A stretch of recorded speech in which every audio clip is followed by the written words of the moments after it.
कल्पना करें, आपके घर को आपकी आंखों के सामने तोड़ा जा रहा है, आपके भगवान की मूर्ति को पैरों तले कुचला जा रहा है और आप कुछ नहीं कर पा रहे हैं। 1528 में अयोध्या में यही हुआ।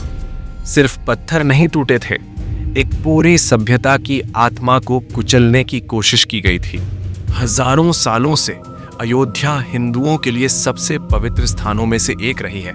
यहाँ विक्रमादित्य द्वारा बनवाया गया एक विशाल मंदिर खड़ा था, जो भारतीय वास्तुकला का बेजोड़ नमूना था। ये सिर्फ एक पूजा स्थल नहीं था, ये हमारे गौरवशाली इतिहास, हमारी कला और हमारी पहचान का केंद्र था। सदियों तक दुनिया भर से लोग यहाँ दर्शन करने आते थे, लेकिन नियति को कुछ और ही मंजूर था। 16वीं शताब्दी में भारत पर विदेशी आक्रमणकारियों का साया पड़ा। 1528 में मुगल बादशाह बाबर के सिपह सालार मीर बाकी ने अयोध्या पर हमला किया। उसकी नज़र सिर्फ धन दौलत पर नहीं थी, बल्कि वो एक जीवंत संस्कृति और उसकी आस्था के प्रतीक को तोड़ना चाहता था। इतिहासकारों और पुरातात्विक सबूतों के अनुसार उस भव्य राम मंदिर को तोड़ दिया गया और उसी जगह पर उन्हीं मंदिर के खंभों और मलबे का इस्तेमाल करके एक मस्जिद खड़ी कर दी गई, जिसे बाबरी मस्जिद कहा गया। ये सिर्फ एक इमारत का विध्वंस नहीं था, ये एक पूरे समाज की आत्मा पर गहरा घाव था।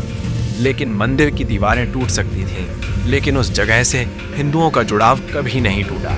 अगले 500 साल, हाँ, आधा सहस्त्राब्दी, हिंदू समाज ने चैन की सांस नहीं ली। ये एक ऐसी लड़ाई थी जो पीढ़ी दर पीढ़ी चली।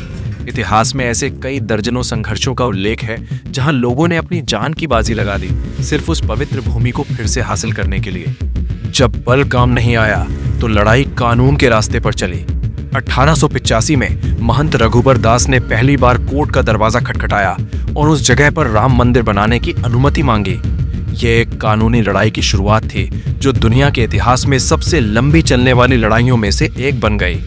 पीढ़ी दर पीढ़ी वकील बदलते रहे, लेकिन सवाल वही रहा। आज़ादी के बाद ये मुद्दा और भी जटिल हो गया। 1949 में मस्जिद के अंदर रामलला की मूर्तियां प्रकट हुईं। इसके बाद कानून की लड़ाई और तेज हो गई। दशकों तक ये मामला अदालतों के चक्कर काटता रहा। तारीख पर तारीख पड़ती रही, लेकिन न्याय का इंतजार लंबा होता गया। सबसे बड़ा मोड़ तब आया जब इलाहाबाद हाईकोर्ट ने पुरातात्विक सर्वेक्षण ASI को उस जगह की खुदाई करने का आदेश दिया, और तब जमीन ने खुद गवाही दी।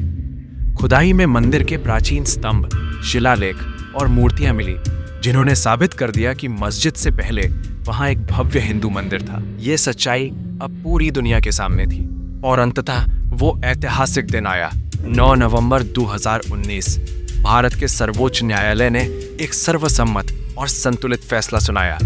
कोर्ट ने स्वीकार किया कि उस स्थान पर राम मंदिर होने के पुख्ता सबूत हैं।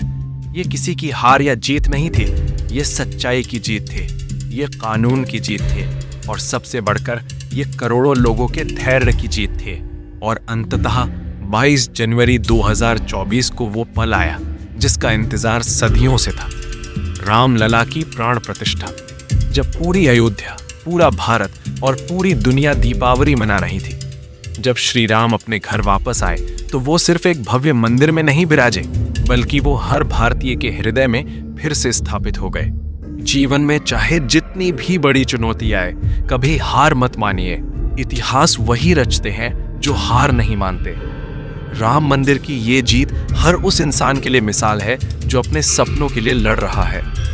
अगर आप भी अपनी लाइफ में कुछ बड़ा करना चाहते हैं तो हमसे जुड़े। अभी सब्सक्राइब करें और इस कम्युनिटी का हिस्सा बने। वीडियो देखने के लिए धन्यवाद।